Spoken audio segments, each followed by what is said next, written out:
একসময় এক ছোট্ট গ্রামে এক ভিক্ষুক বাস করত। সেই ভিক্ষুকের নাম ছিল মহেশ। মহেশ প্রতিদিন সকালে উঠে গ্রামের বিভিন্ন জায়গায় ভিক্ষা চাইতে যেত। তার জীবন পুরোপুরি ভিক্ষার ওপর নির্ভরশীল ছিল। গ্রামের মানুষও তাকে চিনত এবং তাকে কিছু না কিছু দিয়ে দিত। মহেশের একটি বিশেষ গুণ ছিল, সে সব সময় তার সাথে একটি ছোট পুঁটলি রাখত। সেই পুঁটলিতে সে সব সময় কিছু শস্য রেখে দিত। সে এটা করত কারণ এত বছরের অভিজ্ঞতায় সে বুঝেছিল, যদি কেউ তার পুঁটলিতে কিছু না দেখে, তবে তারা তাকে কিছু দিতে দ্বিধা বোধ করবে। কিন্তু যদি তার পুঁটলিতে কিছু আগে থেকেই থাকে, তবে মানুষ তাকে আরও বেশি দান দিত। এটি ছিল তার ভিক্ষা করার কৌশল। একদিন সকালে খুব ভোরে সে তার কাজে বের হয়। সেদিন তার মনে কিছু অদ্ভুত অনুভূতি হচ্ছিল, যেন সেদিন কিছু বিশেষ ঘটবে। যখন সে গ্রামের প্রধান রাস্তায় পৌঁছাল, তখন সে দেখতে পাই দূর থেকে একটি চমৎকার রথ আসছে। রথের উজ্জ্বলতা ও সৌন্দর্য দেখে মহেশ বুঝতে পারে যে এটি রাজার বাহন।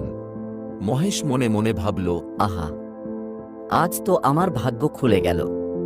যদি রাজা আমার দিকে তাকায় এবং কিছু দেয়, তবে আমার জীবনটাই বদলে যাবে। সে দ্রুত রাস্তার পাশে দাঁড়িয়ে রথের তার পাশে আসার অপেক্ষা করতে থাকে। রথটি তার কাছে এলে একটি অদ্ভুত ঘটনা ঘটে।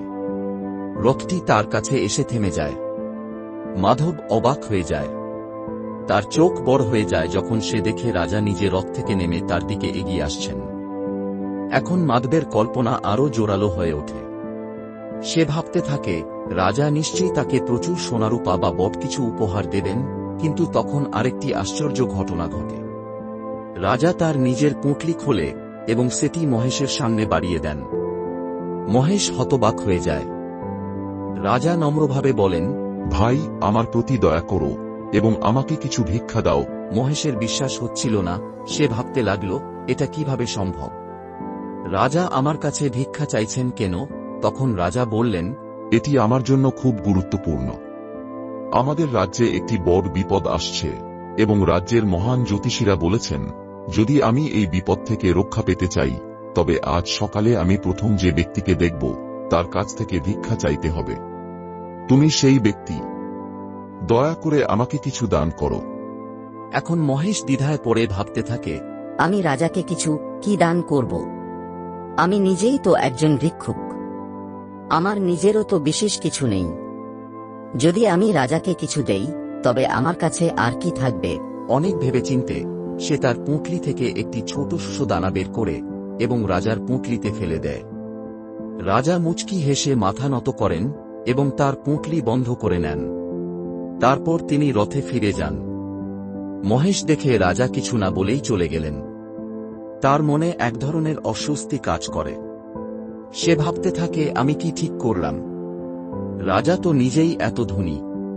তিনি আমাকে কিছু মূল্যবান জিনিস দিতে পারতেন। সারাদিন মহেশ প্রচুর ভিক্ষা পায়।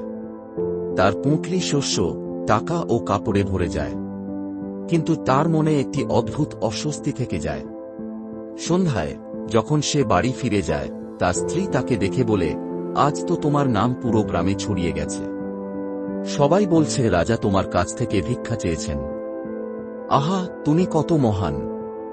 কিন্তু মহেশ খুশি হয় না। সে রাগান্বিত হয়ে বলে, তুমি কি জানো? রাজা আমার কাছ থেকে ভিক্ষা চেয়েছিলেন। আমি রাজাকে কি দিতে পারি? আমি তাকে কেবল একটি দানা দিয়েছি। যদি আমি তাকে আরও দিতাম, তবে হয়তো আমার নাম আরও বেশি ছড়িয়ে পড়ত। সে রাগ করে তার পুঁটলি মাটিতে ফেলে দেয়। সব জিনিস ও শস্য মাটিতে ছড়িয়ে পড়ে।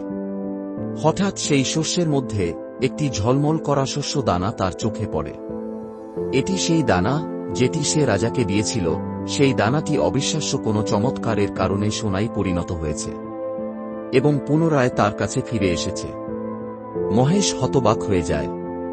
সে ভাবতে থাকে, আমি যদি রাজাকে শুধু একটি দানা দিয়ে সোনার দানা পেতে পারি, তবে যদি আমি তাকে আরও বেশি দিতাম, তাহলে আমার পুরো জীবনটাই বদলে যেত। সে মাটিতে বসে কাঁদতে থাকে। এই গল্প আমাদের শেখায়, সুযোগকে চিনতে হবে এবং স্বার্থহীনভাবে দান করতে হবে। মাধবের ভুল ছিল যে সে নিজের লোভ ও ভয়ের কারণে তার কাছে থাকা জিনিসগুলো ভাগাভাগি করতে দ্বিধা করেছিল। যদি সে রাজাকে খোলামনে দান করত, তবে সে বিশাল লাভবান হতো। এই গল্পের বার্তা হল, যখনই আমাদের কিছু দেওয়ার সুযোগ আসে, আমাদের স্বার্থভাবে দিতে হবে। এটি আমাদের জীবনে প্রকৃত সাফল্য ও সুখ এনে দেয়।